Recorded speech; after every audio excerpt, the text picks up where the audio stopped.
हरे कृष्ण।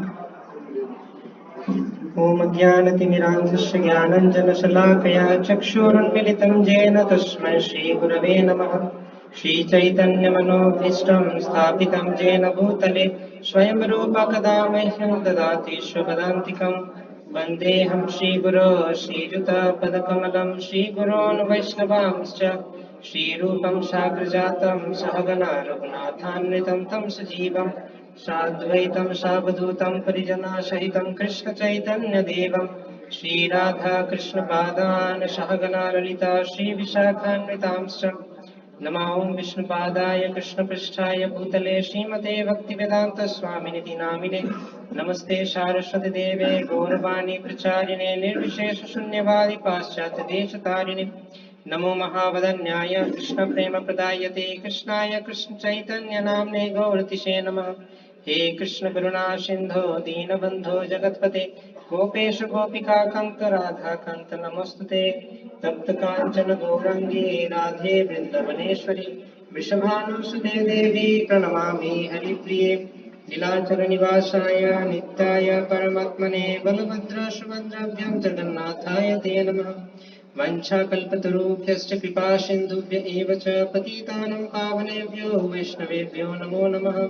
जय श्री कृष्ण चैतन्य प्रभु नित्यानंद श्री अद्वैत गदाधर श्रीवासादि गौर भक्तवृंद। हरे कृष्णा कृष्णा कृष्णा हरे हरे हरे राम राम राम हरे हरे। विष्णुपादाय कृष्णपृष्ठाय भूतले श्रीमते जयपताका स्वामिनिति नामिने नमो आचार्यपादाय निताय कृपाप्रदायिने गौरकथाधामदाय नगरनामतारिणे मूकं करोति वाचालं पङ्गुं लङ्घयते गिरिं यत्किपातमहं वन्दे श्रीगुरुदीनतारिणं परमानन्दमाधवं श्रीचैतन्यईश्वरं। हरि ओम तत्सत्। तो यूथ फेस्टिवल একটা অন্যতম উদ্দেশ্য আমাদের যেটা সেটা হচ্ছে কি কিভাবে আমরা আমাদের মেটেরিয়াল এবং স্পিরিচুয়াল লাইফ ব্যালেন্স করতে পারি।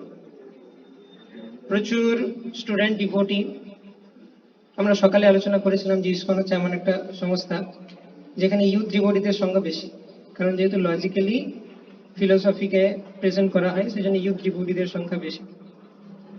তো এখন ইউথ ডিভোটিসরা তারা যুক্ত হচ্ছে এই মুভমেন্টের সাথে, কিন্তু তারা একটা বিষয়ে প্রচন্ড স্ট্রাগল করে। অনেকে আমাকে পার্সোনালি জিজ্ঞেস করেছে এই বিষয়টা যে প্রভু আমাদের মেটেরিয়াল স্টাডিজ পড়াশোনা আর তার সাথে স্পিরিচুয়ালিটি ভক্তির যে প্র্যাকটিস সেই দুটো আমরা কিভাবে ব্যালেন্স করব। তো সেই ইম্পর্টেন্ট টপিকটা নিয়ে আজকে আমরা আলোচনা করব। তো দুটো এক্সট্রিম কন্ডিশন কি ব্যালেন্স করতে হয় কখন, এই যে আমরা যে আইকনটা দেখতে পাচ্ছি এখানে যে দুধারে দুটো জিনিস আছে ব্যালেন্স করতে হয়। তো ব্যালেন্স করার প্রয়োজনীয়তা আছে মানে কিছু এক্সট্রিম কন্ডিশন হয়ে যাচ্ছে, এই এক্সট্রিমটাও ভালো নয় অন্য এক্সট্রিমটাও ভালো নয়। তো দুটো এক্সট্রিম কি সেটা আমাদের জানতে হবে। একটা এক্সট্রিম হচ্ছে যদি আমরা গ্রস মেটেরিয়ালিস্টিক হয়ে যাই। আজকে আলোচনা কিন্তু খুব ইম্পর্টেন্ট, সবাই খুব মনোযোগ দিয়ে শুনবে এবং আমাদের হাতে টাইম কম আছে, অনেকটা টপিক আমাদেরকে খুব তাড়াতাড়ি আলোচনা করতে হবে, তো সকলে অ্যাটেন্টিভ থাকো। তো একটা এক্সট্রিম হচ্ছে কি গ্রস মেটেরিয়ালিস্টিক, মানে ভক্তিতে আমাদের কোনো ইন্টারেস্ট নেই, ভগবানের প্রতি কোনো ইন্টারেস্ট নেই, মনে করছি যে আমি ভালো করে নিজের জড়জাগতিক কাজগুলো করলেই সেটাই আমার সর্বোচ্চ সফলতা। স্টুডেন্টরা মনে করছে আমি ভালো করে পড়াশোনা করলে সেটাই হচ্ছে আমার জীবনের সফলতা।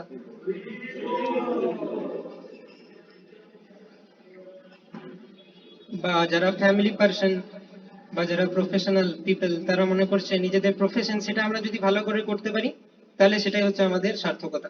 তো এটা হচ্ছে গ্রস মেটেরিয়ালিস্টিক চিন্তা ভাবনা। এটা হচ্ছে একটা এক্সট্রিম যে ভক্তির প্রতি নো ইন্টারেস্ট, রাইট, কোনো স্পিরিচুয়াল ইন্টারেস্ট নেই এবং বিভিন্ন আমাদের জড়জাগতিক সম্পদগুলির উপর আমরা ভরসা করে থাকি যে আমার কত টাকা পয়সা আছে ব্যাংক ব্যালেন্স আছে এগুলো আমাকে রক্ষা করবে, এটা আমরা ভাবি। আরেকটা এক্সট্রিম হচ্ছে কি যে এটা পরে হয়, বেশিরভাগ 99% লোক এই জগতে তারা হচ্ছে গ্রস মেটেরিয়ালিস্টিক পিপল, তাদের ভক্তিতে কোনো ইন্টারেস্ট নেই। তো তাদেরকে তো আমরা প্রিচ করেই থাকি যে হ্যাঁ তুমি শুধুমাত্র যে মেটেরিয়াল লাইফের উপর ভরসা করছো মৃত্যুর পর তুমি এই জিনিসগুলো কোনোটাই তোমার সাথে নিয়ে যেতে পারবে না, তো এই জিনিসটা তাদেরকে বোঝানো হয়, এটা আমরা করে থাকি। কিন্তু এখন একটা অন্য ধরনের প্রিচিং এর প্রয়োজন আমাদের ইসকনের ভেতরে দরকার হয়েছে, যেটার জন্য আজকে আমরা ক্লাসটা করছি।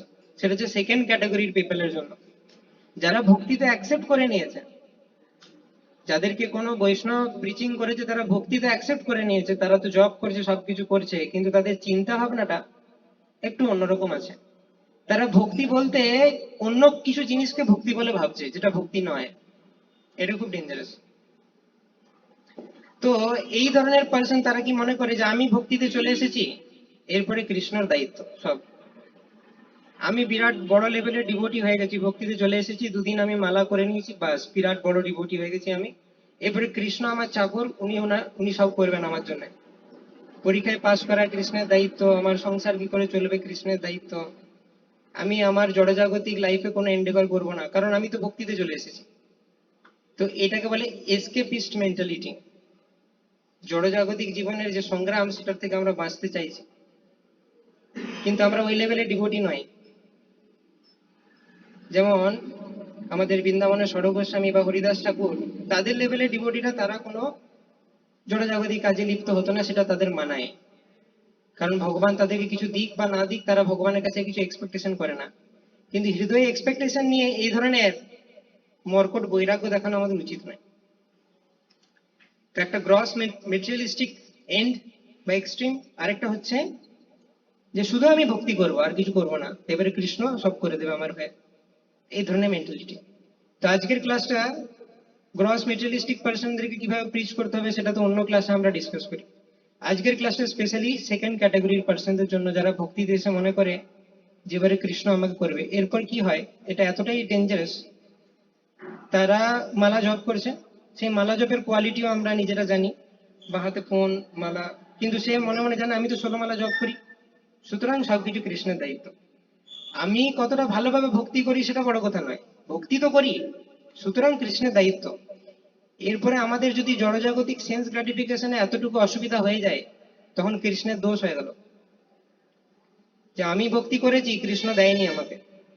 ভগবদ্গীতায় শুধু শুধুই লিখেছে, অনন্য চিন্তায়ন্ত মাম যে জনা পরি উপাসতে তেষাং নিত্যাভিযুক্তামাম যোগক্ষেমম বাহাম্যহম। তো এই ধরনের যুক্তি আমরা খাড়া করি, তার কারণটা হচ্ছে আমরা বুঝি না ভক্তি মানে কি। তো আমরা এই শ্লোকটা নিয়ে আলোচনা করবো, বিশ্বনাথ চক্রবর্তী ঠাকুরের টিকা থেকে আমরা দেখবো এই শ্লোকটার প্রকৃত অর্থ কি। তো যাই হোক, আজকে আমরা এই সেকেন্ড ক্যাটাগরি নিয়ে আলোচনা করব। তো প্রথমে আমরা প্রথম ক্যাটাগরিটা নিয়ে একটু সামান্য আলোচনা করি, মেজরিটি পোর্শন অফ আমাদের আলোচনা হবে সেকেন্ড ক্যাটাগরি নিয়ে। প্রথম ক্যাটাগরি হচ্ছে, কি বলেছিলাম, যে গ্রস মেটেরিয়ালিস্টিক। সে মনে করে যে আমার ভক্তি না করলেও চলবে, ভক্তি এগুলো সব ফালতু জিনিস, যেটা সবাই মনে করে। তো এখানে নারদ মুনি খুব সুন্দর একটা, উনি তার শিষ্য ব্যাসদেবকে বলছেন, त्यक्ता सधर्मं चरणं भुजं हरेर् भजन्नपक्वोऽथ पतेत्ततो यदि यत्रोक्तवाभद्रमबोधमुष्य किं को वर्त अप्तो भजतां स्वधर्मता। তো নারদ মুনি বলছেন ব্যাসদেবকে, কনটেক্সটটা হচ্ছে ব্যাসদেব অনেক কিছু লিখেছে, বেদ মহাভারত পুরাণ, কিন্তু সুপ্রিম পার্সোনালিটি অফ গডহেড কৃষ্ণকে এনাফ গ্লোরিফাই করেনি, এবং তার জন্য ভেতরে ডিসস্যাটিসফাইড।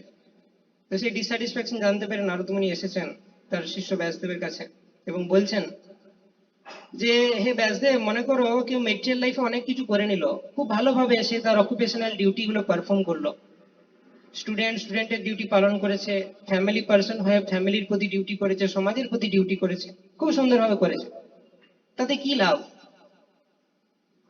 আর সেকেন্ড কেসে নারদ মুনি বলছে, আর মনে করো কেউ স্পিরিচুয়াল লাইফে একটু অগ্রসর হয়েছে, তার জন্য মেটেরিয়াল ডিউটি গুলো সে ভালো করে করতে পারেনি, তাতে ক্ষতিটাই বা কি?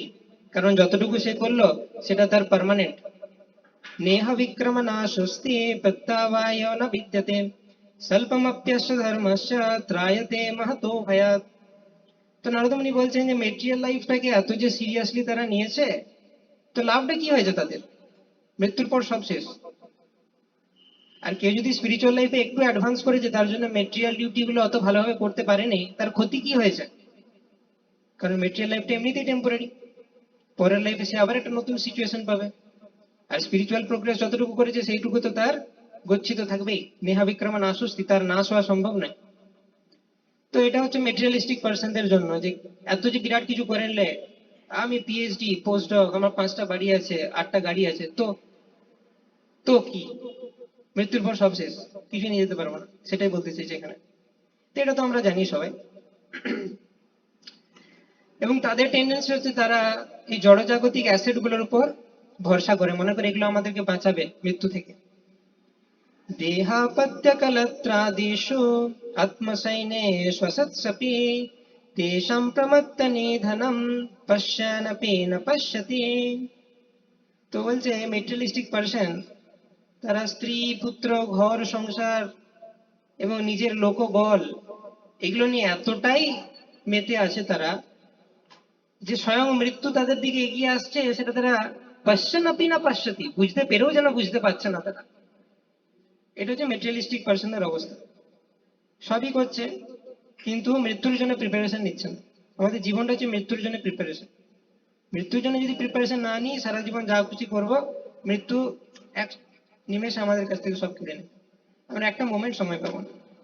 তো এটা তো আমরা সবাই জানি, এটা জেনেই লোকে ভক্তিতে আসে, তাই তো?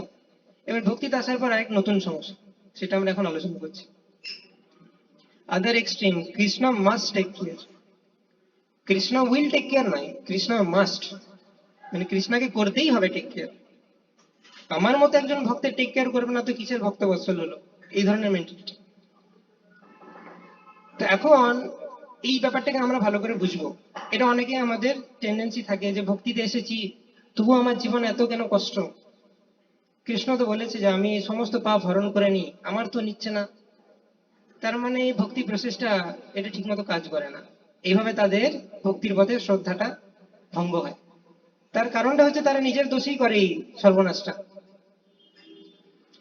তো কৃষ্ণ হচ্ছে স্বরাট। শ্রীমদ্ ভাগবতমে বর্ণনা করা হচ্ছে, জন্মান্ধ্যস্য যতন্বয়াদিতরতশ্চার্থেष्वभिज्ञस्वराट् तेने ब्रह्महृदाय आदिकवये मुह्यन्ति यत्सूरया तेजो वारिमृदं यथा विनिमयो यत्र त्रिसर्गो मृषा धाम्ना स्वेन सदा निरस्तकुहकं सत्यं परम धीमहि।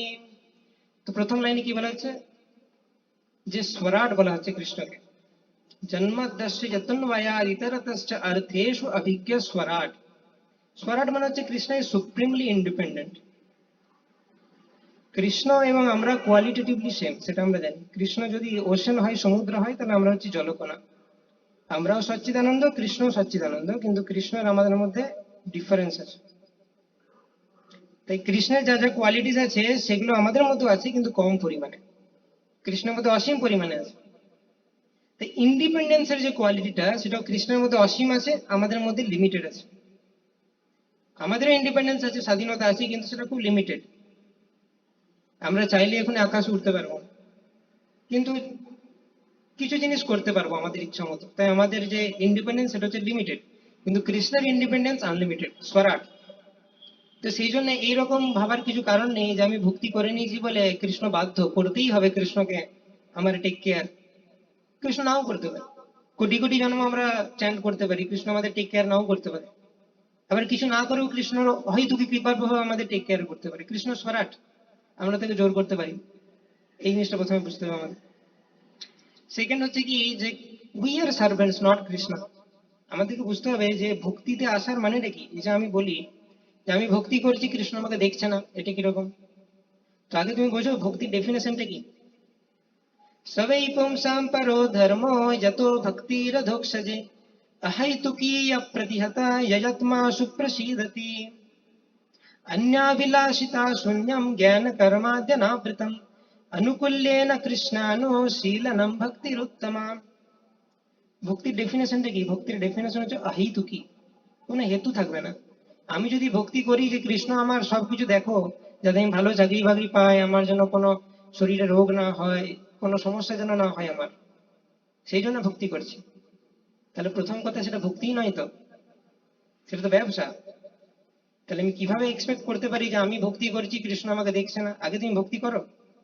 ভক্তি করা মানে অহেতুকি, কোনো হেতু থাকা চলবে না। অপ্রতিহত, আমরা যেই কন্ডিশনে থাকি কৃষ্ণের সেবা চালিয়ে যেতে হবে। আমাদেরকে ভাবতে হবে কষ্ট হলেও এর থেকে অনেক খারাপ আমার কপালে লেখা ছিল। কৃষ্ণ অনেক কৃপা করে এই কন্ডিশনে রেখেছে। এই কন্ডিশনে থাকারও যোগ্য নই আমি, কৃষ্ণ কৃপা করে রেখেছে। তো এই ধরনের হিউমিলিটি যদি আমাদের মধ্যে থাকে, সেই মুড নিয়ে যদি আমরা ডিভোশনাল সার্ভিস করছি, তখন সেটাকে ভক্তি বলা যেতে পারে। আদারওয়াইজ আমি যদি আমার মনে করে থাকি যে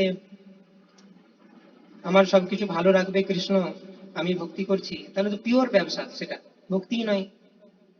তাই ভক্তির যে সুফল সেগুলো আমরা এক্সপেক্ট করতে পারি না। তো এই প্রসঙ্গে একটা খুব সুন্দর স্টোরি আছে, সুরদাস এবং তুলসী দাস। তো সুরদাস হচ্ছেন কৃষ্ণ ডিভোটি, কৃষ্ণ ভক্ত। আর তুলসীদাস হচ্ছেন আমরা জানি রামচরিত মানুষের রচয়িতা, উনি হচ্ছেন রাম ভক্ত। তো একবার এই দুই মহান সাধক, মহান ভক্ত, তারা পরস্পরকে মিট করে, পরস্পরের সাথে দেখা হয়। তারা নিজেদের মধ্যে হরিকথা ডিসকাস করছে। আমরা জানি যে ভগবানের ভক্তরা মিলিত হলে হরিকথা ডিসকাস করে। তো এই সময় দেখা গেল একটা বাজারে হাতি, সে পাগল হয়ে গেছে এবং তাকে বাঁধা ছিল, সেটা ছেড়ে দেওয়া হয়েছে এবং চারিদিকে হাহাকার সেটার জন্য। তো সুরদাস এবং তুলসী দাস এখানে আছে, তারা হরিকথা ডিসকাস করছে। আর ওরকম একটি হাতি পাগলা সে আসছে, বাকি সবাই যে যা পাচ্ছে প্রাণের ভয়ে ছুটে যাচ্ছে এদিকে ওদিকে। তো এরা দুজনের মধ্যে যে সুরদাস, সে দেখা গেল সেও ভয়ে গাছে উঠে গেল, কিন্তু তুলসী দাস সে নির্ভীক। সে জানে আমি রামের ভক্ত, ভগবান আমাকে রক্ষা করবেনি, রক্ষিষ্যতি ইতি বিশ্বাস, তার পূর্ণ বিশ্বাস আছে ভগবানের প্রতি, সে কোথাও গেল না। সে জানে ভগবান যদি চান তাহলে উনি আমাকে রক্ষা করবেন, উনি যদি চান আমাকে, হাতি আমাকে মারবে। তো যাই হোক, হাতি ওনার কাছে এলো, উনি মাথায় হাত রাখলেন, হাতিটা শান্ত হয়ে গেল সম্পূর্ণভাবে, ওনার কানে রাম মন্ত্র দিলেন, হাতিকে ইনিশিয়েট দীক্ষা দিয়ে সে হাতি রাম নাম করতে করতে চলে গেল। তো এটা হচ্ছে তুলসী দাসের মাহাত্ম্য। সবাই জয় জয়কার করতে লাগলো, কত বড় ভক্ত দেখো। আমরা সবাই প্রাণের ভয়ে ছুটে পালাচ্ছিলাম, ভগবানের প্রতি কত বিশ্বাস, ভগবান রক্ষা করেছে। প্রহ্লাদ মহারাজের এই ধরনের বিশ্বাস ছিল, ভগবান রক্ষা করেন।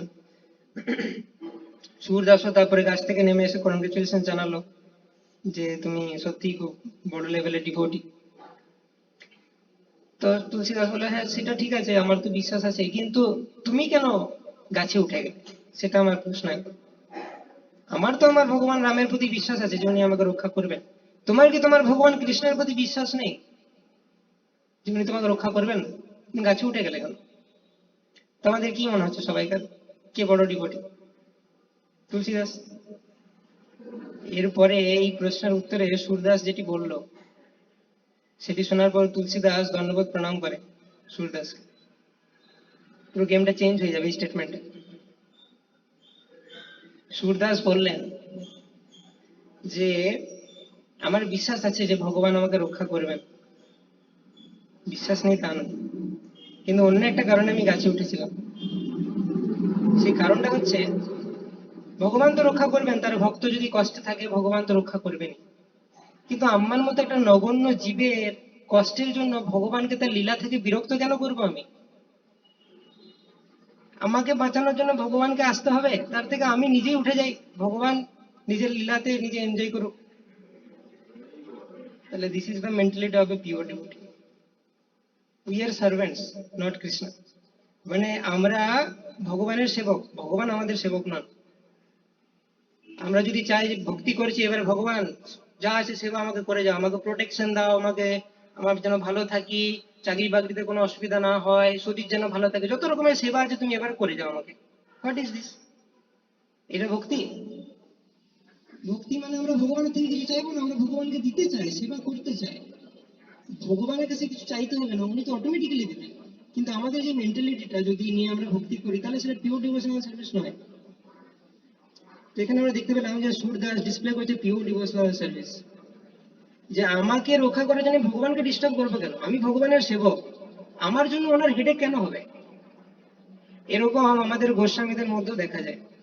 রঘুনাথ দাস গোস্বামী, যিনি রতি মঞ্জরি ছিলেন স্পিরিচুয়াল ওয়ার্ল্ডে, ওনারা যখন জব করতেন, ওনাদের জব আর আমাদের জবের মধ্যে আকাশ পাতাল ডিফারেন্স। আমরা জব করলে ঘুমিয়ে যাই, ওনারা জব করতে করতে গোলক বৃন্দাবনে ইটার্নের নিত্যলীলায় প্রবেশ করেন।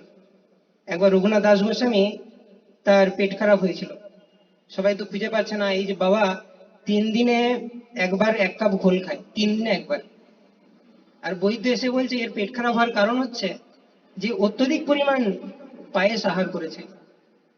সবাই বলছে তাহলে কি আপনি ওপরে ওপরে 3 দিনে একবার ঘোল আর ভেতরে ভেতরে পায়েস, অত্যধিক খেয়েছে তাই পেট খারাপ হয়েছে। তো তখন উনি বললেন যে না না বলো না, সেদিনে আমি জব করতে করতে নিত্যলীলায় প্রবেশ করে রাধারানীকে সেবা করছিলাম, রাধারানীর জন্য পায়েস বানিয়েছিলাম, তো এত টেস্টি হয়েছিল, রাধারানী আমাকে অনেক জোর করে খাইয়ে দিয়েছে, সেই জন্য পেট খারাপ। তো এটা হচ্ছে ওনাদের জবের লেভেল, জব করতে করতে নিত্যলীলায় প্রবেশ করে রাধারানীকে সার্ভ করে ওনাদের পেট খারাপ হয় আর আমরা ঘুমিয়ে যাই। তো এই ধরনের ডিভোটি রঘুনাথ দাস গোস্বামী সে রাধাকুণ্ডের তীরে জব করছেন। এমন সময় পিছন থেকে রূপ গোস্বামী, দুটো ঘটনা ঘটেছিল, একবার রূপ গোস্বামী দেখেছিল, একবার সনাতন গোস্বামী দেখেছিল। তো দেখছেন পেছন থেকে যে উনি জব করছেন আর একটা বাঘ ওই সরোবর থেকে জল খাচ্ছে। মানে সনাতন গোস্বামী এটা দেখছেন যে রতিমঞ্জরি বা রঘুনাথ দাস গোস্বামী জব করছেন আর বাঘ তার পাশে জল খাচ্ছে, আর তার উল্টো দিকে উনি দেখছেন যে কৃষ্ণ এরকম করে তীর আর ধনুক নিয়ে দাঁড়িয়ে আছে ডিভোটিকে প্রোটেক্ট করার জন্য।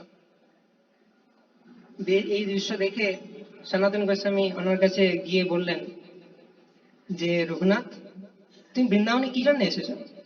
কৃষ্ণকে সেবা করতে না কৃষ্ণের কাছ থেকে সেবা নিতে? চুপচাপ একটা ভজন কুটির বানিয়ে নিজে জব করো, যাতে ভগবানকে তার লীলা ছেড়ে তোমাকে প্রোটেক্ট করতে না আসতে হয়। তো এটা হচ্ছে আমাদের গৌড়ীয় সম্প্রদায়ের মুড, যে আমরা ভগবানকে বিরক্ত করতে চাই না, ভগবানকে এটা দাও সেটা দাও, সেগুলো ঠিক নয়। তোমার হৃদয়ে সদা গোবিন্দ বিশ্রাম, এটা হচ্ছে পিওর ডিভোটি লক্ষণ। সবসময় যদি কৃষ্ণকে বলি কই আমি কেন ভালো নাই, কই আমার কেন চাকরি হচ্ছে নাই, এগুলো সিমটম নয় পিওর ডিভোটি। বুঝতে হবে এর থেকে অনেক খারাপ কন্ডিশন, খেতে পড়তে তো পাচ্ছি রে বাবা, এর থেকে অনেক খারাপ কন্ডিশনে থাকা উচিত আমার যা কর্ম। কৃষ্ণ অনেক কৃপা করে আমাকে এই পজিশনে রেখেছে, তাই সুতরাং চুপচাপ সেবা করে যাও। তো আমাদের প্রত্যেকেরই একটা শ্লোক খুব সুন্দর ব্রহ্মাজি বলছেন 10th ক্যান্টো শ্রীমদ ভাগবতমে, এটা প্রত্যেকের মনে রাখা উচিত। तत्तेऽनुकम्पां शुशमीक्षमाणो भुञ्जानमेवात्मकृतं विपाकम् हृद्वाग्वपुर्भिर्विदधन् नमस्ते जीवेत जो मुक्तिपदे सदायः। তো তত্তেনুকম্পাং সুসমীক্ষমানো, আমরা অনেক কষ্টে থাকতে পারি কিন্তু আমাদেরকে সহ্য করতে হবে সেই কষ্টটা, এবং ভাবতে হবে এটা আমার পূর্বকৃত কর্মের ফল, এবং ভগবানের কৃপার জন্য আমাদেরকে ওয়েট করতে হবে মার্সির জন্য। এবং তার সাথে সাথে আমাদের ডিভোশনাল প্র্যাকটিস গুলো কন্টিনিউ করতে হবে, হৃদবাগ বা পূর্বীর বিদাদান নমস্তে। তবে আমরা যদি এই রকমের অ্যাটিটিউড আমরা গ্রো করি যে কষ্ট হচ্ছে তবু আমরা ভক্তি ছাড়িনি, এবং ভগবানকে বলছিও না যে তুমি আমার কষ্টটা হরণ করে নাও, উল্টে ভাবছি যে এর থেকে তো অনেক বেশি কষ্টে থাকা উচিত ছিল, আমার কৃষ্ণ অনেক ভালো জায়গায় রেখেছে। এই ধরনের মেন্টালিটি নিয়ে যে ভক্তি করে, ভক্তি পদেশ দায়ক, সে হচ্ছে eligible candidate to go back to Godhead, সে হচ্ছে ভগবানের ধামে যাওয়ার জন্য পারফেক্ট ক্যান্ডিডেট। আদারওয়াইজ আমাদের যোগ্যতা নেই ভগবানের ধামে যাওয়ার। এরকম ভাবে ভক্তি করতে পারলে ভগবানের ধামে যাব। এখন আমরা ভগবদ্গীতা 9.22 যে ভার্সের ভিত্তিতে আমাদের এই মেন্টালিটিটা গ্রো করে বা আমরা সাপোর্ট দিই, এখানে বলা হচ্ছে অনন্যস চিন্তয়ন্তো মাম যে জনা পর্যুপাসতে তেষাং নিত্যাভিযুক্তানাম যোগক্ষেমং বহাম্যহম। তো ভগবান বলছেন যারা অনন্য চিত্ত সহকারে সবসময় আমাকে উপাসনা করেন তাদের সমস্ত কিছু আমি বহন করি, অর্থাৎ তাদের যা কিছু নেই সেটা আমি দিই, বা যা কিছু আছে সেটা আমি প্রোটেক্ট করি। তো এটা থেকে আমরা হয়তো ভাবতে পারি যে আমিও তো সারাদিন কৃষ্ণেরই সেবা করছি, কিন্তু আমাকে তো কৃষ্ণ, আমার তো দেখছি কষ্টে আছি আমি অনেক। তো এটার যে অ্যাকচুয়াল পারপাট কি সেটা আমরা বিশ্বনাথ চক্রবর্তী ঠাকুরের কাছ থেকে শুনবো। On the other hand, the happiness of my Ananya Bhakta is given by me. It is not obtained by pious acts. They are at all times Nityam well versed in matters concerning me, Aviyuktana, and are always ignorant of all other things. Or the phrase can be that they constantly desire to be in my association. For such persons, I take care of their attainment of wealth or yoga and their maintenance, Shemam, though they do not expect such things. তো ভগবান কি বলছেন যে আমি আমার এই অনন্য ভক্তদের সমস্ত প্রয়োজন মিটিয়ে দিই, কিন্তু তাদের কোয়ালিটি কি, দে ডু নট এক্সপেক্ট, তারা ভগবানের কাছে আশা করেন না। এটা হচ্ছে অনন্য ভক্তের সিমটম। যখনই আমি আশা করলাম, আমি আর অনন্য ভক্ত রইলাম না। আর অনন্য ভক্ত না রইলে আর আমরা এটা এক্সপেক্ট করতে পারি না যে যোগক্ষেমম বা হাম্যহম হবে। সুতরাং একে অনন্য ভক্ত হতে হবে। আমরা সবসময় আমাদের ফল্ট ফাইন্ডিং করে করে সবার মধ্যে দোষ খুঁজে খুঁজে মেন্টালিটিটা এই পর্যায়ে চলে গেছে যে আমরা কৃষ্ণের মধ্যেও দোষ খুঁজি। যে আমি তো পারফেক্টলি ভক্তি করছি, তোমার দোষ, তুমি আমাকে দেখছো না। মানে জ্ঞান দিয়ে দিয়ে এরকম স্বভাব হয়ে গেছে যে আমরা ভগবানকেও জ্ঞান দিই যে তোমার এবারে দেখো এত ভক্তি করছি, আমাকে এবার একটু দেখা উচিত তোমার। তো এই জিনিসটা আমাদের বন্ধ করতে হবে। ভগবান প্রয়োজনের থেকে বেশি আমাদের দেন। সুতরাং এক্সপেকটেশন আমাদের কিছু রাখা চলবে না, তবে সেটা হচ্ছে প্রকৃত ভক্তি, আর তবে সেটা লং লাস্টিং হবে। আমরা যদি ভক্তি এক্সপেকটেশন নিয়ে করি যে আমার এটি চাই সেটি চাই তার jন্য ভক্তি করছি, তাহলে আমরা বেশি দিন ভক্তি করতে পারবো না। It would be unsuitable for the Lord simply to say that he performs these acts. The word Vahami, meaning scary, is used. The use of the word Vahami indicates that the Lord bears the burden of maintaining their bodies in the manner that the household takes the responsibility for maintaining his own wife and children. Thus, one should not say like others, their attainment or preservation of bodily needs is due to karma. এখানে আবার একটা important line আছে, পুরোটা পড়ছি না, যে one should also not say that in giving the burden of their maintenance to the worshipable Lord, the devotee so lack of prema. তো আমরা কিন্তু আমাদের বোঝাটা শ্রীকৃষ্ণকে উপর দেওয়া উচিত নয়, যে আমাকে তোমাকে দেখতেই হবে, এটা তোমার কর্তব্য। In fact they do not give me that burden, rather I by my own will accept it. তো ভগবান কি বলছেন, আমার যে অনন্য ভক্ত তারা আমার কাছ থেকে কিছু চায় না, আমি তাদেরকে না দেখলেও তারা ভক্তি করবে, এতটাই তাদের ডেডিকেশন। কিন্তু সেই ধরনের ভক্তদের আমি নিজে তাদের সমস্ত কিছু বহন করি। কেউ যদি আমাদের, আমরা যদি কৃষ্ণের দিক থেকে ভাবি, কেউ যদি কৃষ্ণের প্রতি এমন ভাবে ভক্তি করছে তুমি আমাকে দেখো বা না দেখো আমি তোমার ভক্তি করবোই, তাহলে সেই কৃষ্ণের কতটা প্রিয় হয়ে যাবে। তো অটোমেটিক্যালি কৃষ্ণ একটা পার্সন, সেই জন্য প্রভুপাদ আমাদের বলছেন Krishna is the supreme personality of god head. অনেক সময় আমরা ইমপার্সোনাল কনসেপশন নিয়ে চলি, আমরা হয়তো ভাবি যে কৃষ্ণের বিগ্রহ আছে, কিন্তু বিগ্রহ থাকার অর্থ কি সেটা আমরা বুঝি না। তো কৃষ্ণ পার্সন মানে তার ইমোশনস থাকবে। কেউ যদি তার প্রতি এমন ভাবে ভক্তি করে যে কিছু এক্সপেকটেশন রাখে না, তুমি দেখলেও ভক্তি করবো না দেখলেও ভক্তি করবো, তাহলে সে অটোমেটিক্যালি ভগবানের প্রিয় হয়ে যাবে। আমাদের প্রতি কেউ যদি সেরকম করে আমরা তো তার প্রতি খুশি হব না, তাহলে ভগবানও সেরকম, উনিও পার্সন। তো এইরকম ভাবে আমাদের ভক্তি করতে হবে, যে কোনো কিছুর এক্সপেকটেশন না রেখে। ওকে, এরপর ভগবদ গীতার চ্যাপ্টার 3-তে এই কর্মযোগ সম্বন্ধে ভগবান কিছু বলছেন অর্জুনকে, যেগুলো আমাদের জন্য রেলিভেন্ট, স্টুডেন্টদের জন্য বিশেষত। অর্জুন বলছিল যে না শোনো, সব ছেড়ে ছুড়ে আমি চলে যাই, সেটাই বরং ভালো। কিন্তু ভগবান কি বলছেন, যে না তুমি যুদ্ধ করো, যুদ্ধ করাটা তোমার কর্তব্য। তো ভারতবর্ষের মানুষের, বিশেষ করে পেরেন্টসদের একটা মিসকনসেপশন হচ্ছে ছেলে আমার গীতা পড়ছে, সন্ন্যাসী হয়ে চলে যাবে, তাই গো কি হবে। কিন্তু এখানে গীতাতে কি লেখা আছে, অর্জুন সন্ন্যাসী হতে চাইছিল, ভগবান তাকে ঘুরিয়ে নিয়ে আসছে যে তুমি তোমার কাজ করো। তো এখানে অর্জুন ভাবছিল যে কর্মের ফল থেকে মুক্ত হতে গেলে আমাকে কর্মটাই ত্যাগ করে দিতে হবে, কিন্তু ভগবান বলছে না, কর্ম ত্যাগ করার দরকার নেই, কর্মের প্রতি আসক্তি ত্যাগ করো, দিয়ে আমার জন্য কাজ করো। সেটাই হচ্ছে ভগবদ গীতার মেসেজ। তো ভগবদ গীতা চ্যাপ্টার 3-তে ভগবান বলছেন, न कर्मणा अनारंभं नैष्कर्मं पुरुषश्नुते ना च सन्न्यासनादेव सिद्धिं समाधि गच्छति। তো বলছে অর্জুন তুমি ভেবো না শুধুমাত্র কাজ না করলেই তুমি কর্মফলের থেকে পার পেয়ে যাবে, কাজ না করে কর্মফল থেকে পার পাওয়া যায় না। কৃষ্ণের জন্য যদি আমরা কাজ করি তবে কর্মফল থেকে পার পাওয়া যায়। তারপরে ভগবান বলছেন 8 নম্বর শ্লোকে, নিত্যতম কুরু কর্ম ত্বম কর্ম জায়ো হ্যকর্মণা শরীর যত্রাপি চ তেন প্রসিদ্ধেদ অকর্মণা। Perform your prescribed duty, for doing so is better than not working. One cannot even maintain one's physical body without work. তো বলছে কাজ করো। আমরা যদি কাজকর্ম বন্ধ করে দিই তাহলে আমাদের দেহটাকে মেনটেন করা মুশকিল হয়ে যাবে, আমরা বেঁচে থাকতে পারবো না কাজ না করলে। তো ভগবান ইন্সপায়ার করছেন অর্জুনকে যে তোমার কাজ করা উচিত।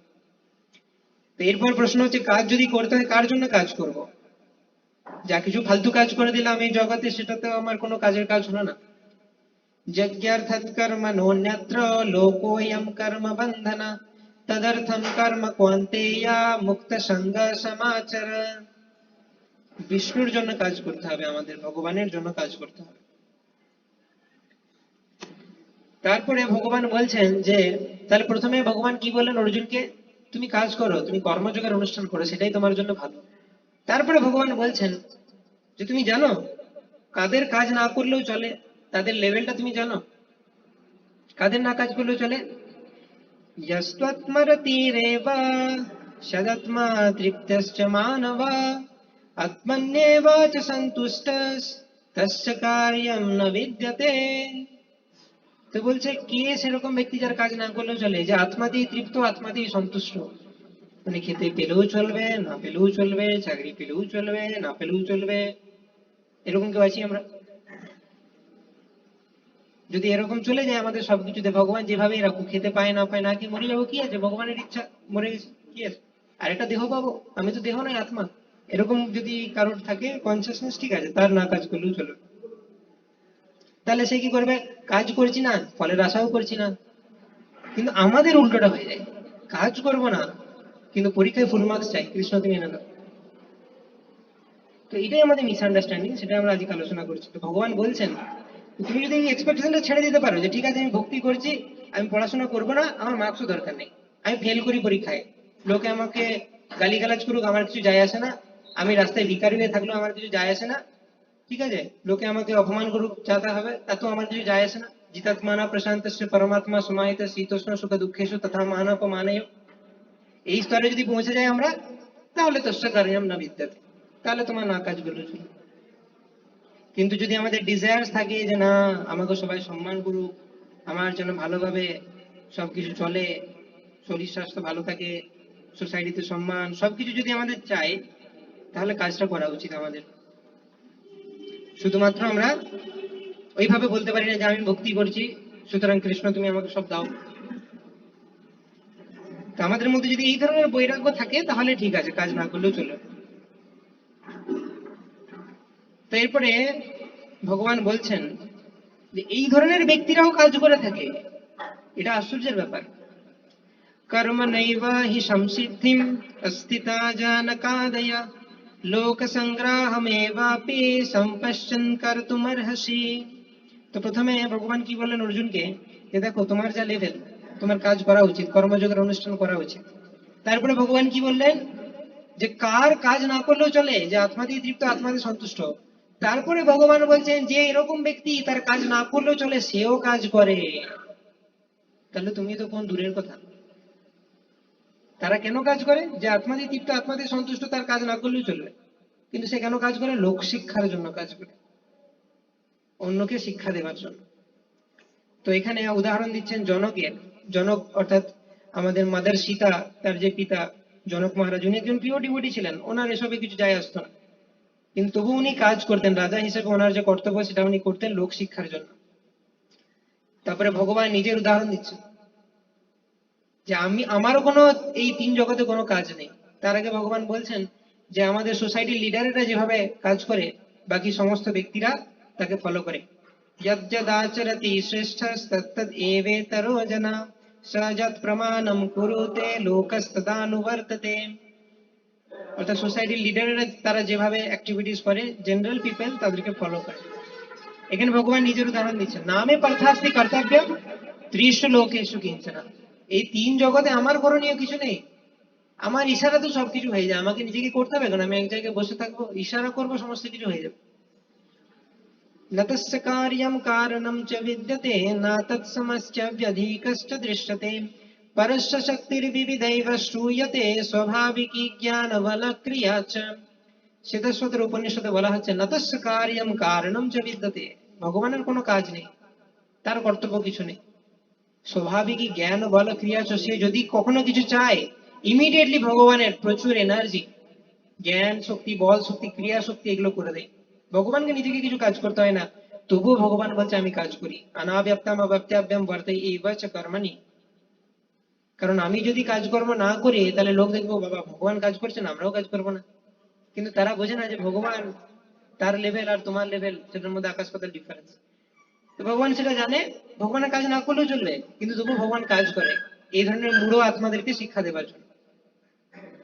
তো আমরাও যারা ডিভোটিস, বেশিরভাগই আমরা কিন্তু ওই স্তরে নেই যে আমরা আত্মাতেই তৃপ্ত, আত্মাতে সন্তুষ্ট, আমাদের কিছু না হলেও চলবে। আমাদের প্রত্যেকেরই এক্সপেকটেশন থাকে মনে মনে। আর আমি যদি ধরেও নিই যে কোনো একজন এক্সঅল্টেড সোল আছে যে যার কোনো এরকম এক্সপেকটেশন নেই, কৃষ্ণ যেভাবেই রাখুক সে থাকতে প্রস্তুত আছে, তারও কাজ করা উচিত লোকশিক্ষার জন্য। যেমন কি স্টুডেন্টদের জন্য কোন ফ্যাক্টরটা বেশি ইম্পর্টেন্ট হয়, যে আমরা যদি ভক্তিতে এসে পড়াশোনাটাকে নেগলেক্ট করি, রাইট? তাহলে কি হবে একটু লজিক্যালি ভেবে দেখা যাক। মুখে কি বলছি? আমি ভক্তি করছি। ভক্তি করা মানে কি? কৃষ্ণকে সন্তুষ্টি বিধান করা। কৃষ্ণ কলিযুগে কি রূপে এসেছেন? চৈতন্য মহাপ্রভু। সন্তুষ্ট করার মানে কি? আমি যা বলবো সেই অনুসারে কাজ করা। আমি যদি রোদ থেকে ছুটে এসে বলি আমার খুব গরম লাগছে, তেষ্টা পাচ্ছে, আমাকে একটু ঠান্ডা জল দাও, আমি ভাবলাম যে ঠান্ডা জল দেবো, তার থেকে একটু বেটার দিই, গরম দুধ নিয়ে যাই, তাহলে কি আমি সন্তুষ্ট হব? তাই নিজের মতো কাজ করাটা সন্তুষ্টি নয়। ভগবান যেভাবে চাইবেন সেইভাবে কাজ করাতে হচ্ছে ভগবানের সন্তুষ্ট। সে যদি ঠান্ডা জল চায় আমাকে ঠান্ডা জল দিতে হবে, গরম দুধ নিয়ে গিয়ে কোনো লাভ নেই। তো সিমিলারলি চৈতন্য মহাপ্রভু কি করে কি চেয়েছেন আমাদের কাছে? পৃথিবীতে যত আছে নগরাদি গ্রাম, সর্বত্র প্রচার হইবে মোর নাম।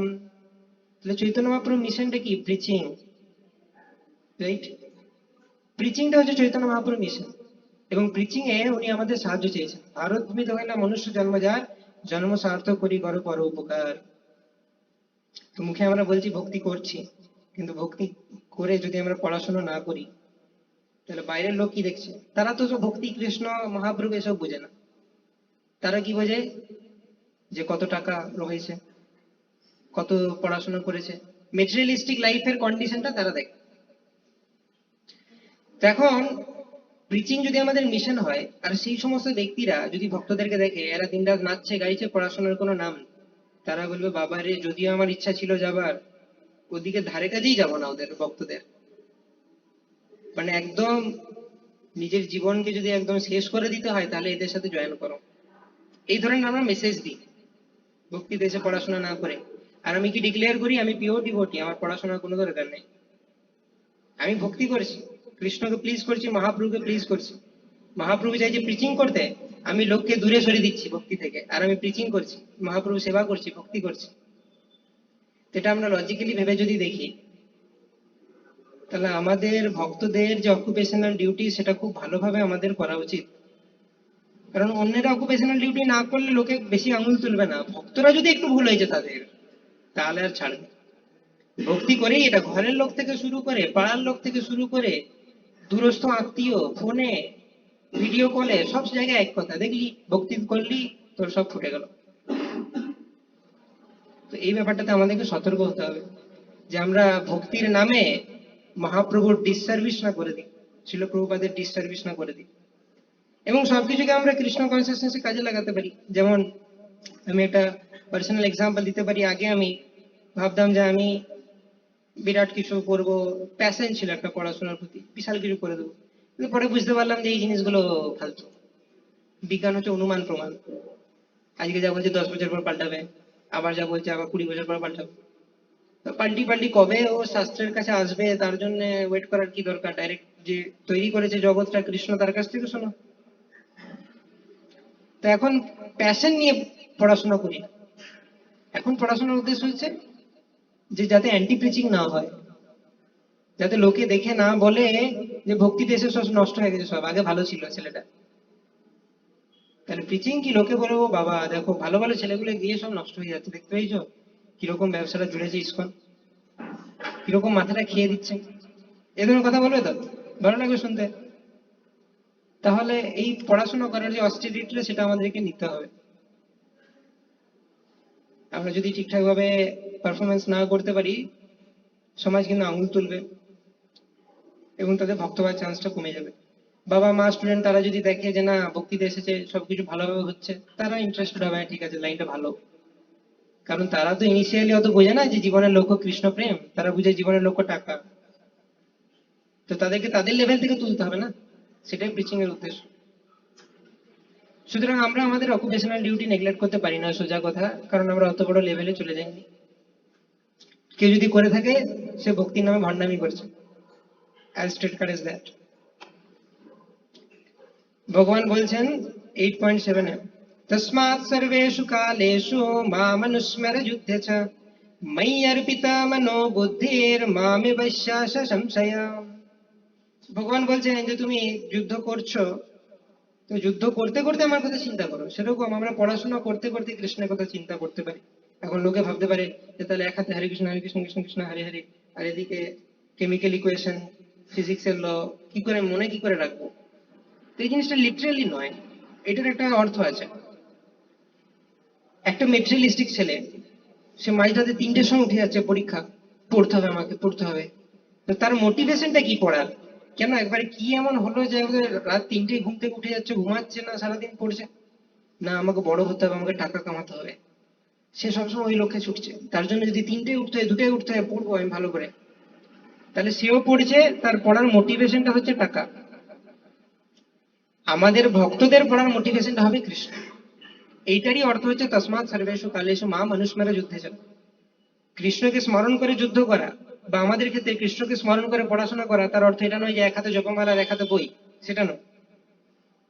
পড়াশোনার মোটিভেশনটা হবে কৃষ্ণ। যখনই আমার মনে হবে যে না, পড়তে ইচ্ছা করছে না, আমার জন্য মাথায় স্ট্রাইক করে ইস, কিন্তু আমার রেজাল্টটা খারাপ হলে লোকজন ভক্তদের প্রতি আঙুল তুলবে, তাই আমার কষ্ট হলেও পড়তে হবে। This should be hour motivation. তাহলে আমরা তসমাৎ সর্বেষু কালেষু মাম অনুস্মরে যুদ্ধে চ করছি। যেমন অন্য একটা ছেলে, মেটেরিয়ালিস্টিক ছেলে, তার পড়তে মন যাচ্ছে না হয়তো, কিন্তু সেভাবে না, না পড়লে আমি টাকা রোজগার করতে পারবো না, সুতরাং খারাপ লাগলেও পড়তে হবে। তার মোটিভেশনটা হচ্ছে টাকা, ড্রাইভিং ফোর্স পড়াশোনা সেটা হচ্ছে টাকা। সেরকম ভক্তরা যদি কৃষ্ণকে নিজের ড্রাইভিং ফোর্স বানায়, সেটাই হচ্ছে মা মনুষ্মারে যুদ্ধে যায়। এই জিনিসগুলো আমাদের ঠিকঠাক ভাবে বুঝতে হবে। তো আমরা নিজেদের পড়াশোনা দিয়ে প্রিচিং করতে পারি। কেউ যদি ভালো পড়াশোনা হয় তাহলে বলবে দেখো ভক্তিতে এসে কত উন্নতি হয়েছে, তো লোকজন আকৃষ্ট হবে, কৃষ্ণ ভাবনা অমৃতের সাথে জুড়বে। আর আমরা যদি ঠিকঠাক ভাবে না করি তাহলে লোকজন কিন্তু আঙুল তুলতে পারে। তো এখন আমরা কিছু প্র্যাকটিক্যাল টিপস আলোচনা করব যে কিভাবে আমরা নিজেদের জীবনে অ্যাপ্লাই করতে পারি। সব থেকে বড় যেটা টিপস হচ্ছে, কোন একটা জিনিসের গুরুত্বটা যদি আমরা বুঝতে পারি তাহলে কোনো টিপসের দরকার হয় না। একটা দেখবে নতুন নতুন তোমরা ভক্ত, তোমরা বুঝতে পারবে যারা নতুন হয়, কই রে চ্যান্টিং করে, করলি আজকে দুমালা, আবার করিস নি, তাকে কতবার খোঁচাতে হয় তবে সে চ্যান্টিং করে। এটা কেন হয়? আমরা যারা সিরিয়াস ভক্ত তাদেরকে এরকম বলতে হয় আমাদের সিনিয়র ডিভোটিদেরকে যে আজকে চ্যান্টিং হয়েছে, ঠিক আছে, চ্যান্টিং সবসময় করবে, চ্যান্টিং ওরা খুব ভালো, চ্যান্টিং ছাড়া কিছু নেই, নাম বিনা কিছু নাহি আর, 14 ভুবন মাঝে, এরকম বলতে হয় প্রত্যেকদিন? আমরা নিজেরাই 16 মালা জপ করি কারণ জানি এটা আমার করা উচিত, দরকার। তো কেন করি? কারণ আমরা ইম্পর্টেন্সটা বুঝেছি চ্যান্টিং এর। চ্যান্টিংটা কতটা ইম্পর্টেন্ট সেটা আমরা বুঝেছি, তাই আমাদেরকে আর কাউকে কিছু বলার দরকার হয় না, আমরা অটোমেটিক্যালি চ্যান্ট করি। সেই রকম ভক্তরা চ্যান্ট তো করে নেয়, ঠিক আছে, যারা সিরিয়াস ভক্ত কিছুটা, কিন্তু তারা পড়াশোনা করছে না। তো তার জন্য তাকে বোঝানো উচিত, সে যদি নিজে বুঝতে পারে যে পড়াশোনার গুরুত্বটা কি। সেটা আমরা এতক্ষণ আলোচনা করলাম যে পড়াশোনাটা যদি আমরা না করি তাহলে কিন্তু সেটা ডিসসার্ভিস হয়ে যাবে মহাপ্রভু। প্রিচিং তো দূরের কথা, সেবা, লোকজন আকৃষ্ট হবে না, লোকজন দূরে পালাবে মহাপ্রভু মিশন থেকে। তো সেই জন্য সেটা যাতে না হয়, সেই গুরুত্বটা বুঝে আমাদেরকে করতে হবে। তো এখন হয়তো দেখা গেল যে হ্যাঁ ঠিক আছে, গুরুত্ব বুঝলো, কিন্তু সত্যি সে টাইম ম্যানেজ করতে পারছে না, এই দুটো অনেক চাপ হয়ে যাচ্ছে তার। সেরকম আছে যে হ্যাঁ হয়তো বুঝতে পেরেছে যে পড়াশোনাটা করা উচিত কিন্তু ম্যানেজ করতে পারছে। তো তাদের জন্য প্র্যাকটিক্যাল টিপস অনেকগুলো আছে। আমরা একটা টাইম ম্যানেজমেন্ট নিয়ে আলোচনা করেছিলাম অনলাইন সেমিনারে, তো সেখানেরই কিছু জিনিস আমি আরেকবার রিক্যাপ করবো, আর তার সাথে কিছু এক্সট্রা জিনিস ডিসকাস করবো। তো টাইম ম্যানেজমেন্ট ম্যাট্রিক্স, সেটা আমরা দেখেছিলাম যে 4 ধরনের কাজ থেকে। তো ওই সেমিনারে আমি ডিটেলস আলোচনা করেছিলাম, এখানে আমি ডিটেলস আলোচনা করবো না। Urgent, important, not urgent, not important. যেগুলো আর্জেন্ট এন্ড ইম্পর্টেন্ট সেগুলো তো করতেই হবে, যদি কোনো ডেডলাইন থাকে, বাড়িতে কারণ এমার্জেন্সি, শরীর খারাপ, কোনো মিটিং আছে, সেগুলো তো আমাদের অ্যাটেন্ড করতেই হবে। ইম্পর্টেন্ট কিন্তু আর্জেন্ট নয়, প্ল্যান করতে হবে। আমার 3 মাস পর পরীক্ষা, আর্জেন্ট নয়, কালকেই পরীক্ষা নয়, কিন্তু পরীক্ষার জন্য প্ল্যান করতে হবে, এটা ইম্পর্টেন্ট। সেলফ ডেভেলপমেন্ট, রিলেশনশিপ, এগুলো আর্জেন্ট আর নট ইম্পর্টেন্ট। যেগুলো আমাদের মনে হয় বিরাট আর্জেন্ট জিনিস কিন্তু অ্যাকচুয়ালি ইম্পর্টেন্ট নয়, যেমন হোয়াটসঅ্যাপটা ট্রেনিং বিরাট আর্জেন্ট জিনিস, এক্ষুনি অ্যাটেন্ড করতে হবে, বিশাল আর্জেন্ট। অথচ একজন বন্ধু বলেছে, হরে কৃষ্ণ কি করছিস? এই যে বসে আছি পড়ছি, যে তার সাথে 2 ঘন্টা হয়ে গেল কথা। তো মনে হবে বিশাল আর্জেন্ট, কিন্তু ইম্পর্টেন্ট নয়। এই জিনিসগুলো অ্যাভয়েড করতে হবে। আর কিছু জিনিস আছে আর্জেন্টও নয়, ইম্পর্টেন্টও নয়, ফালতু বসে আছি, ঠিক আছে, এমন একজনকে ফোন করি যাকে ফোন করলে সে 6 ঘন্টা নিচে কথা মানে শেষ করবে না। তাকে ফোন করলাম, আমারও অডেল টাইম, তারও অডেল টাইম, সময় নষ্ট করার জন্যই ফোন করেছি। তাহলে এই এই দুটো কোয়াড্রেন্ট আমাদেরকে বাদ দিতে হবে, যেগুলো নট আর্জেন্ট, নট ইম্পর্টেন্ট, আর আর্জেন্ট মনে হয় কিন্তু ইম্পর্টেন্ট নয়। এই দুটো কোয়াড্রেন্টে ফোকাস করতে হবে। যেগুলো আর্জেন্ট ইম্পর্টেন্ট সেটা তো আমরা করবোই, এই কোয়াড্রেন্ট টুটাতে আমাদের বিশেষ করে করতে হবে। যেগুলো আর্জেন্ট নয় কিন্তু ইম্পর্টেন্ট, সেগুলো আমাদেরকে আগে থেকেই করে রাখা উচিত।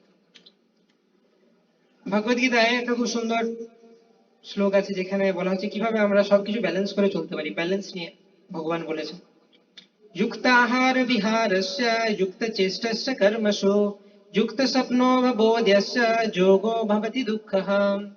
He who is regulated in his habits of eating, sleeping, recreation and work can mitigate all material pains by practicing the yoga system. তো regulated হতে হবে আমাদেরকে। এমন নয় যে পড়াশোনা একবারে ছেড়েই দিলাম, শুধু ভক্তি ভক্তি ভক্তি, আবার ভক্তি করছি না, চ্যান্টিং করছি না, পড়াশোনা করে নিচ্ছি। রেগুলেটেড হতে হবে আমাদের, ব্যালেন্সড হতে হবে, যে হ্যাঁ আমি এতটা টাইম ভক্তি করব, এতটা টাইম পড়াশোনা করব, ডিসিপ্লিন হতে হবে নিজের লাইফ। জিনিসগুলো গুরুত্ব বুঝতে হবে যে হ্যাঁ এটাও যেমন ইম্পর্টেন্ট আমার জন্য, ওটাও ইম্পর্টেন্ট আমার জন্য, আদারওয়াইজ ওটাতে প্রবলেম হতে পারে।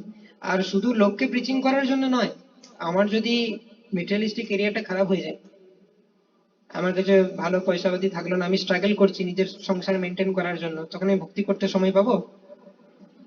যদি আমরা এমন একটা স্টেবল পজিশনে থাকি যে আমাকে আমার সংসার নির্বাহ নিয়ে চিন্তা করতে হচ্ছে না, তখন আমি ভালো করে ভক্তি করতে পারবো। তো মেটেরিয়ালিস্টিক ক্যারিয়ারটা যদি একদম শেষ করে দিই আমরা, তো আমরা কি ওই লেভেলে আছি যে পেটে খিদে নিয়েও আমি 192 মালা করতে পারবো? তো 3 দিন খাইনি, তাহলে ঠিক আছে। কিন্তু ওই লেভেলে যদি না থাকি, তাহলে মেটেরিয়ালিস্টিক ডিউটি গুলো করা উচিত। তাহলে ভেবে নিতে হবে প্রথমে আমি কোন লেভেলে আছি ভালো করে। যদি দেখা যায় যে না, ওই রকম লেভেলে নেই আমি, তাহলে সুতরাং সোজা পথ অ্যাকসেপ্ট করে নেওয়া উচিত। কনক্লুশন, সময় শেষ আমাদের, কন্টেন্ট টু প্রায় শেষের দিকে। তো এখানে কি বলা হচ্ছে যে the important message is don't give up the material life but the material conception of life. এটা বলা হচ্ছে না ভক্তি করার মানে এটা নয় যে তোমার মেটেরিয়াল লাইফটাকেই বাদ দিয়ে দাও, তোমার আত্মীয় স্বজন তাদের সাথে কোনো আর মেশো না, পড়াশোনা অকুপেশনাল ডিউটি সব ছেড়ে দাও, এটা এটা ভক্তি নয়। মেটেরিয়াল কনসেপশন অফ লাইফটাকে আমাদের ত্যাগ করতে হবে। What is material conception of life? যে এগুলোই সব, এগুলোই সব, আমি পড়াশোনা করব, টাকা রোজগার করব, গাড়ি বাড়ি হবে, আমার সংসার হবে, ঘুরতে যাব, এগুলোই সব জীবন, এর বাইরে আর কিছু নেই। এইটা হচ্ছে মেটেরিয়াল কনসেপশন অফ লাইফ। পশুদের মতো চিন্তা ভাবনা। আহার নিদ্রা ভাই মৈথুনম চ সমানম এতৎ পশুভিঃ নরাণাম ধর্মো হি তেষাম্ অধিকো বিশেষো ধর্মেণ হীনা পশুভিঃ সমান। তো এটা হচ্ছে মেটেরিয়ালিস্টিক কনসেপশন অফ লাইফ, যে আহার নিদ্রা ভয় মৈথুনের বাইরে আর কিছু নাই। এইটা ত্যাগ করতে বলছে। প্রতিটা কাজেই আমাদেরকে কৃষ্ণকে অ্যাড করতে হবে, সেটাকে বলা হয় কৃষ্ণাইজেশন। আমাদেরকে বলা হচ্ছে না যে কিছু খেও না, শুধু কি বলা হচ্ছে কৃষ্ণ প্রসাদ খাও, সেটাকে কৃষ্ণকে অর্পণ করে। বলা হচ্ছে না যে পড়াশোনা করো না বা কাজ করো না, বলা হচ্ছে কৃষ্ণের জন্য কাজ করো।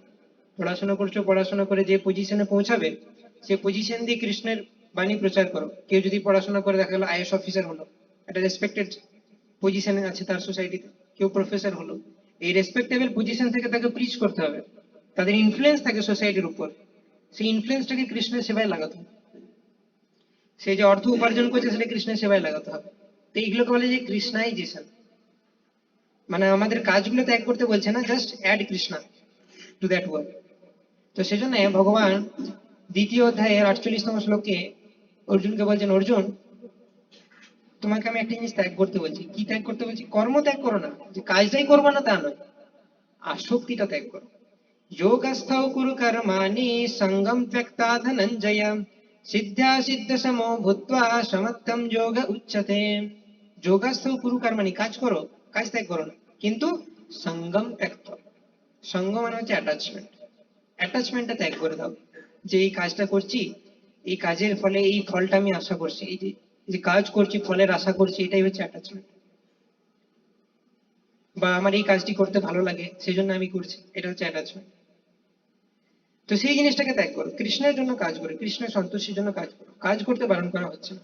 আবার সেম জিনিস বলা হচ্ছে 5.10, ব্রহ্মানদ্য কর্মাণি সঙ্গম ত্যক্ত্বা করোতি যা লিপ্যতে নাশ পাপেনা পদ্মপত্রামিমং বশা। তো আমাদের পদ্মপত্রের মতো হতে হবে এই জগতে, যে জলের সাথে টাচে আছি কিন্তু জল আমাকে ভেজাতে পারবে না। আমরা মেটেরিয়ালিস্টিক অ্যাক্টিভিটি করব কিন্তু সেগুলো দ্বারা বাউন্ড হবো না, কারণ আমরা কৃষ্ণের জন্য করব। অর্থাৎ ফেলিওর হলেও ঠিক আছে, কৃষ্ণের জন্য করেছি, কৃষ্ণ চাইনি তাই ফেলিওর হয়েছি, কৃষ্ণ চাই আমি অন্য কিছু করি, তাই ভক্তের ফেলিওর মেনে নিতে অসুবিধা হয়। সেই ফেলিওরকে কি মনে করে, যে কৃষ্ণ আমাকে বললো যে এই পথে তুই যাস না,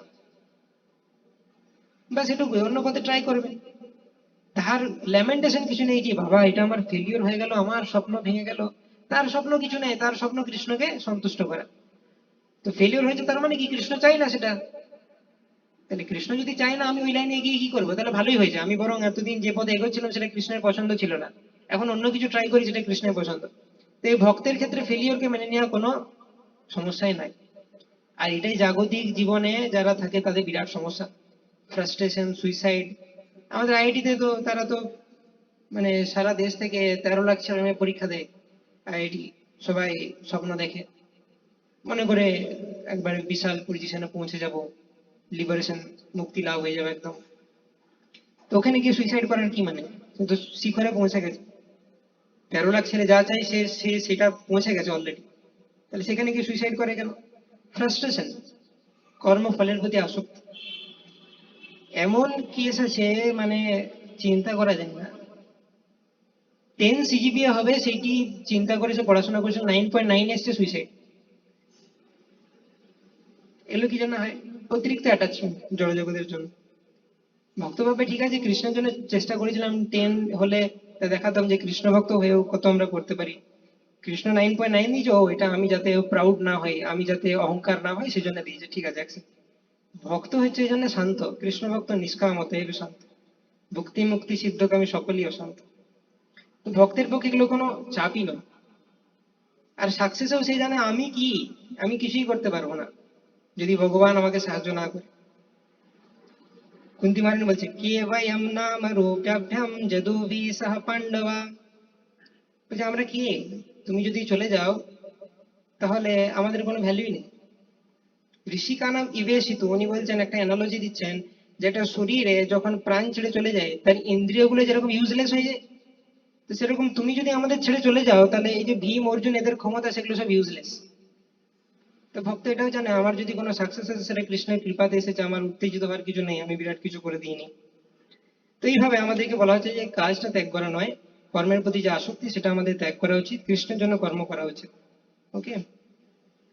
তো এখন শিল প্রভুপাদের এই ফাইনাল কোট, সেটা দিয়ে আমরা শেষ করবো। ঈশোপনিষদের 11th ভার্স শিল প্রভুপাদ পারপরে লিখছেন, for good health a person should not increase his fever from 105 degrees to 107 degrees, but should reduce his temperature to normal 98.6।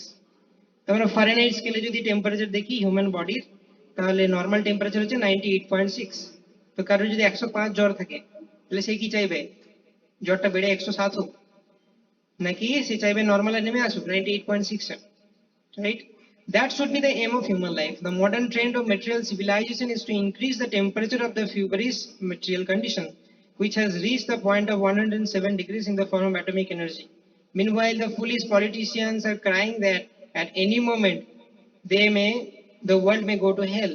That is the result of advancement of material knowledge and the neglect of the most important part of life, the culture of spiritual knowledge. Sri Ishopanishad herein warns that we must not follow this dangerous path leading to death. On the contrary, we must develop the culture of spiritual knowledge so that we may become completely free from the cruel hands of death. This does not mean that all activities for the maintenance of the body should be stopped.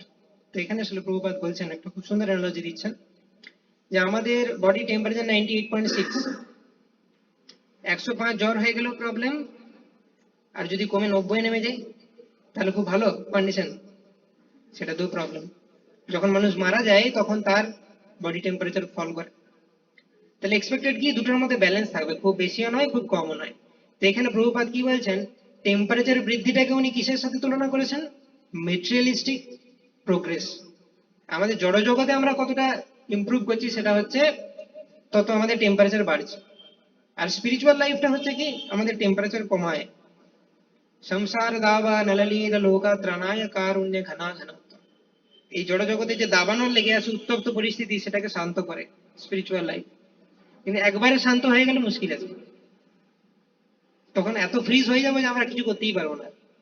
মানে কেউ যদি শুধু ভক্তি করে কিছু material activity না করে তাহলে সে আর টানতেই পারবে না ভক্তি। তো সেটা এখানে বলা হচ্ছে যে আমাদেরকে দুটো জিনিস ব্যালেন্স করে চলতে হবে। তো সেটা আজকে আমাদের পারপাস, যে আমরা ভক্তিতে এসেছি।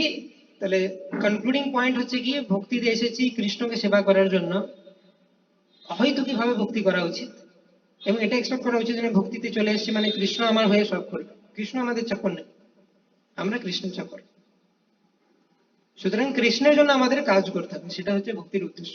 এবং আমাদের অকুপেশনাল ডিউটি গুলোকে নেগলেক্ট করা উচিত নয়, কারণ আমরা এখনো সেই লেভেলে পৌঁছাইনি। Okay, thank you very much. Hare Krishna.